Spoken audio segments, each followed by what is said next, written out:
Hi viewers, welcome to our channel. ప్రస్తుతం మనతో పాటు భరద్వాజ్ గారు సీనియర్ జర్నలిస్ట్ ఉన్నారు. వారితో ఒకసారి మాట్లాడదాం. సార్ నమస్కారం. సార్ నమస్తే అండి. సార్, హీరో నాగార్జున గారి పైన హైడ్రాకు ఫిర్యాదు వెళ్ళింది సార్. అంటే ఎన్ కన్వెన్షన్ ఏదైతే ఉందో అది చెరువుని ఆక్రమించి కట్టారు అని చెప్పేసి ఆరోపణలు అయితే చేస్తున్నారు. మరి ఎన్ కన్వెన్షన్ కూల్చివేసే దిశగా మన హైడ్రా ప్రయాణిస్తుందా అని మీరేం చెప్తారు సార్? ఆయన చెరువుని ఆక్రమించి కట్టారు అనేది కొత్త ఆరోపణ ఏం కాదండి. గతంలో కూడా ఈ ఆరోపణ వచ్చింది. ఓకే, ఆయన మేనేజ్ చేసుకున్నాడు. అలాగే ఇప్పుడు కూడా మేనేజ్ చేసుకోవచ్చేమో అనుకుంటున్నాను నేను. అంటే పైగా ఇప్పుడు ఉన్నది కాంగ్రెస్ ప్రభుత్వం. నిజానికి కాంగ్రెస్ ప్రభుత్వం నుంచి రకరకాల ప్రయోజనాలు పొందినటువంటి కుటుంబం అక్కినేని వారి కుటుంబం. ఆ కుటుంబం ఒక దశలో అంటే వారు స్టూడియో నిర్మించడానికి స్థలాన్ని కేటాయించింది కూడా కాంగ్రెస్ ప్రభుత్వమే. ఆయన స్టూడియో నిర్మించాలి అనుకున్నప్పుడు హైదరాబాద్లో సారథి స్టూడియోస్లో సమస్య వచ్చినప్పుడు, సారథి స్టూడియోలోకి తను వెళ్ళి షూటింగులు చేసుకోలేని పరిస్థితి వచ్చినప్పుడు, యుద్ధ ప్రాతిపదిక మీద స్టూడియో నిర్మించాలి అనుకున్నప్పుడు కాంగ్రెస్ ప్రభుత్వంతో ఆయనకు మంచి సంబంధాలు ఉండేవి మొదటి నుంచి. అక్కినేని గారికి కాంగ్రెస్ పార్టీ అంటే అనధికార పిసిసి ప్రెసిడెంట్ అన్న లెవెల్లో మాట్లాడుకునేవాళ్ళు. ఆయనకి సభ్యత్వం ఉందో లేదో ఎవరికి తెలియదు, లేదనే నేను అనుకుంటున్నాను. కానీ కాంగ్రెస్ పార్టీతో చాలా సన్నిహితంగా ఉండేవాడు ఆయన, అందరు ముఖ్యమంత్రులతో. బ్రహ్మానంద రెడ్డి దగ్గర నుంచి మొదలు పెడితే, నీలం సంజీవ్ రెడ్డి గారి దగ్గర నుంచి మొదలు పెడితే దాదాపుగా కాంగ్రెస్ పార్టీ ముఖ్యమంత్రులందరితోనూ ఆయనకు సన్నిహిత సంబంధాలు ఉన్నాయి. వెంగళరావు గారు, చెన్నారెడ్డి గారులతో అయితే విపరీతంగా ఉన్నాయి. ఇలా ఆయనకి స్థలం కేటాయించిన తర్వాత ఆ స్థలంలో ఆయన ఈ చదలవాడ బ్రదర్స్ ఉన్నారు కదా, తెనాలి బ్యాచ్, వాళ్ళతో కలిసి ఒక టింబర్ ఎస్టేట్ పెట్టాడు.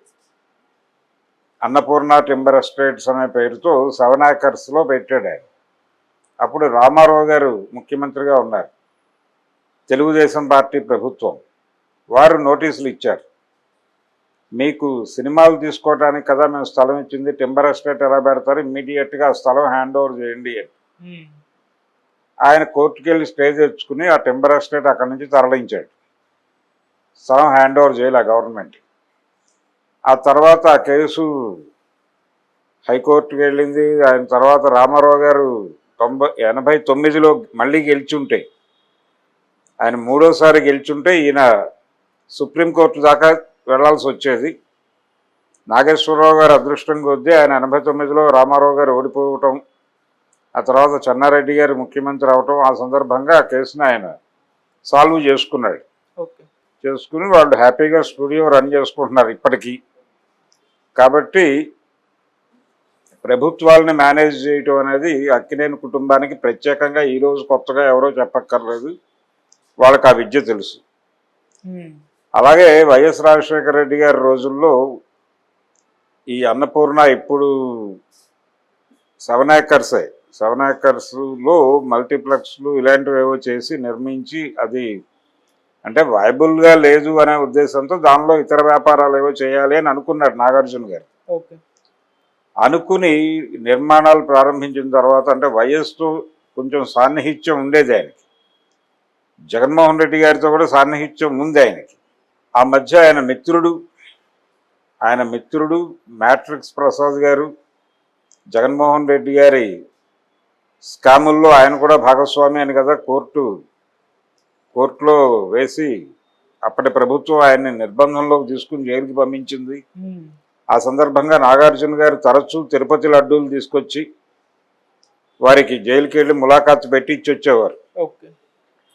సో ఇలా ఒక రాజకీయ పరమైనటువంటి పరిచయాలు వాళ్ళకి చాలా పెద్ద స్థాయిలోనే ఉన్నాయి. అప్పుడు వైఎస్ రాజశేఖర రెడ్డి గారి బలం చూసుకుని నా ఈ స్టూడియోని ఇతర వ్యాపారాలకు మళ్ళిద్దాము అనే ఒక ప్రయత్నం మొదలుపెట్టారు అనేది పేపర్లో లీకేజ్ వచ్చింది.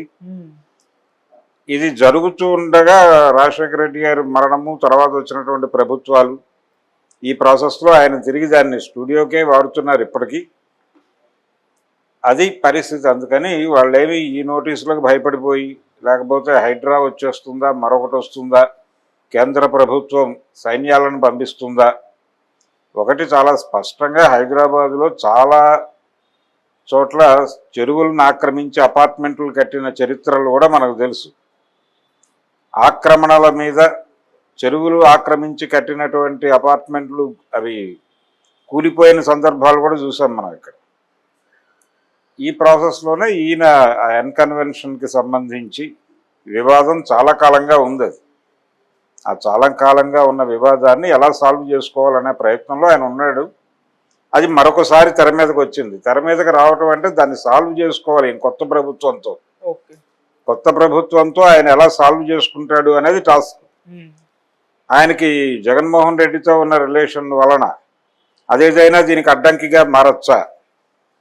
నాగార్జున్ని జగన్ ఫ్రెండ్గా చూస్తున్నాడా రేవంత్ రెడ్డి? జగన్కి రేవంత్ రెడ్డికి ఉన్నటువంటి గ్యాప్, దాని తాలూకా ఫలితం ఏదైనా ఇక్కడ రిఫ్లెక్ట్ అవుతోందా అనేది కూడా చూడాలి. అదొక కోణం ఉంది.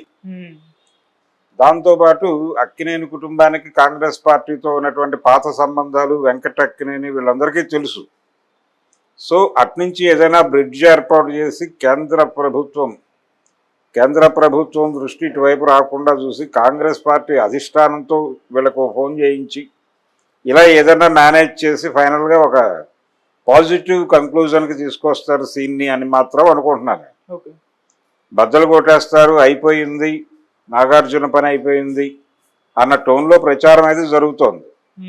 ఇప్పుడు నాగార్జున గారికి జగన్తో ఎంత సాన్నిహిత్యం ఉందో చిరంజీవి గారితో అంత సాన్నిహిత్యం ఉంది. జగన్ కంటే ఎక్కువ సాన్నిహిత్యం ఉంది. ఆయన త్రూ చిరంజీవి నేరుగా కేంద్ర ప్రభుత్వంతో డీల్ చేసుకోగల సమర్థుడు. అలాగే కాంగ్రెస్ పార్టీ అధిష్టానంతో డీల్ చేసుకోవడానికి కూడా ఆయనకి నెట్వర్క్ కలదు.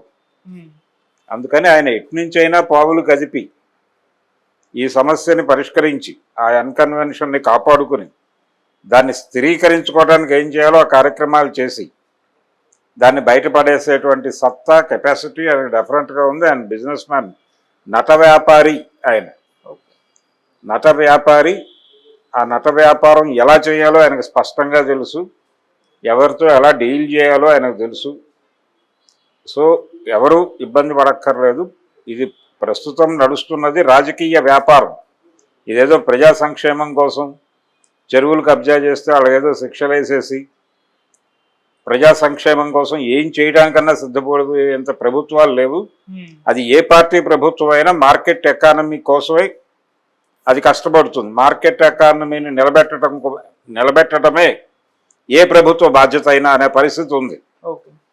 కాబట్టి మార్కెట్ ఎకానమీకి ప్రాధాన్యత ఇచ్చి తీరక తప్పని పరిస్థితి. ప్రజా సంక్షేమం కన్నా కూడా మార్కెట్ ఎకానమీకి ప్రధాన పాత్ర ఇవ్వక తప్పని పరిస్థితి ప్రభుత్వాలకు ఉన్నప్పుడు ఇప్పుడు నాగార్జునతో గొడవ పెట్టుకోవడం అనేది మార్కెట్ సెంటిమెంట్ని దెబ్బతీయచ్చు.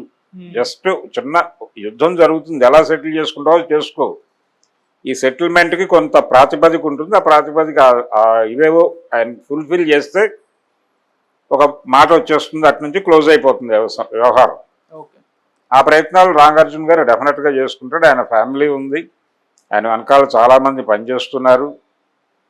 ఆ రోజుల్లో అంటే నాగేశ్వరరావు గారి అన్నగారి కొడుకు ఒక ఆయన ఉండేవాడు అక్కడ, అక్కినేని వెంకటరత్నం అనే పేరుతో. ఆయనకి చాలా జ్ఞానం ఉంది, ఆయన చాలా ఆర్గనైజరు. అలా చాలామంది ఉన్నారు, వాళ్ళకి ఆయన ఉన్నట్లేడు ఇప్పుడు. అయినప్పటికీ వాళ్ళు దే కెన్ మేనేజ్. ఆ లింక్స్ ఉన్నాయి ఆయనకి, ఆ లింక్స్ ఉన్నాయి, హ్యాపీగా చేసుకోగలడు ఆయన. సార్ మీరేమో నాగార్జున గారు కాంగ్రెస్ ప్రభుత్వంతో సన్నిహితంగా ఉండి దీన్ని కంట్రోల్ చేసుకోవచ్చు అని అంటున్నారు. కాకపోతే అక్కడ హైదరాబాద్ మేము ఇండిపెండెంట్ గా ఉంటాం, దానం నాగేందర్ గారు ప్రభుత్వంలో ఉన్నప్పటికీ ఆయన ఒకటి కూల్చివేశారు. ఇప్పుడేమో బీఆర్ఎస్ వాళ్ళే కూల్చేస్తున్నారు. మరి ఇది ఇండిపెండెంట్ గా ఉంటుందా హైదరాబాద్, లేకుంటే ప్రభుత్వం చేతుల్లోనే ఉండి బీఆర్ఎస్ వాళ్ళని కూల్చడానికి ప్రభుత్వం దీన్ని యూజ్ చేసుకుంటుందా సార్? మీరేం చెప్తారు? గోకుల్ ట్రస్ట్ భూముల్లో ఉన్నటువంటి నిర్మాణాలు కూల్చేస్తామని ప్రతి ప్రభుత్వం వచ్చినప్పుడల్లా హడావిడి చేసి అక్కడికి బుల్డోజర్లు వెళ్ళి 2-3 కూల్చి హడావిడి చేసిన సందర్భము, తర్వాత అది సెటిల్ అవుతున్న సందర్భం అనేక సార్లు చూస్తున్నాం. కాబట్టి ఇక్కడ కూడా అదే జరుగుతుంది. వెళ్ళే వాళ్ళు కూల్చే ప్రయత్నం చేస్తారు, జరగచ్చు. కానీ ఏదో ఒక ఏరియా నుంచి, కోర్టు నుంచి స్టే తెచ్చి అయినా సరే దాన్ని ఆపుకుంటారు. ఇప్పుడు ఆ రోజున టింబర్ ఎస్టేట్స్ పెట్టినప్పుడు గవర్నమెంట్ స్టూడియో స్థలం హ్యాండ్ ఓవర్ చేయమంటే కోర్టుకు వెళ్ళే వాళ్ళు స్టే తెచ్చుకున్నారుగా. ఇప్పుడు కూడా అదే చేయొచ్చు.